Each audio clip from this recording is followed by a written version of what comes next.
2 weeks of lockdown over. Who knows how many more weeks of it we still have ahead of us. I don't know what lockdown looks like for you. For me, it includes being at home with my 4 adorable children.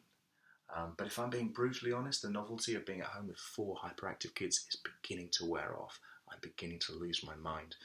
And so I am in great need of God's help and of his encouragement to me. Hebrews 12 verse 1 says this: "Let us throw off everything that hinders us and the sin that so easily entangles, and let us run with perseverance the race marked out for us. Let us fix our eyes on Jesus, the author and perfecter of our faith." You and I need to be persevering right now. Perseverance isn't easy. Here's how we do it according to Hebrews 12. We cast off sin that entangles and we fix our eyes on Jesus. If I keep my eyes fixed on Jesus, I can't help but persevere and run well. This is what David does in 1 Samuel 17 verse 38. Saul has now said to David he can fight Goliath. Next thing he does is this. Saul had his own military clothes put on David. He put a bronze helmet on David's head and had him put on armour. David strapped his sword on over the military clothes and tried to walk, but he was not used to them.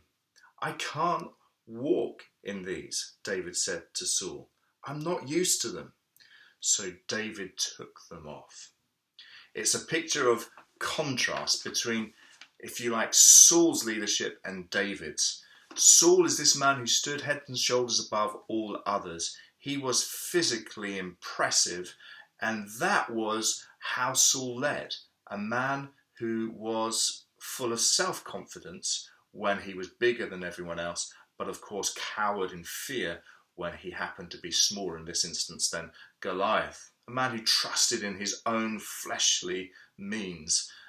Whereas David is completely different. David, in humility, recognizes his weakness, recognizes his inadequacy, recognizes his need for God to rescue him from the giant. And Saul's trying to help David. He's trying to improve his chances by putting the armour onto him. And so David does this. He puts it on. He clothes himself in Saul's armour, but he can't move. It weighs him down. And he uses this phrase, "I can't walk in these, let alone fight." We must fight as God would have us fight. That is, to cast off everything that would hinder us, especially sin that would trip us up and ensnare us right now. It's not a coincidence that during this lockdown, with pressure and stress and anxiety building around us, people are turning to Saul's armour to cope. We're seeing domestic violence increase. We're seeing alcoholism and alcohol consumption increasing, pornography use increasing, turning to things we think might help, but they don't.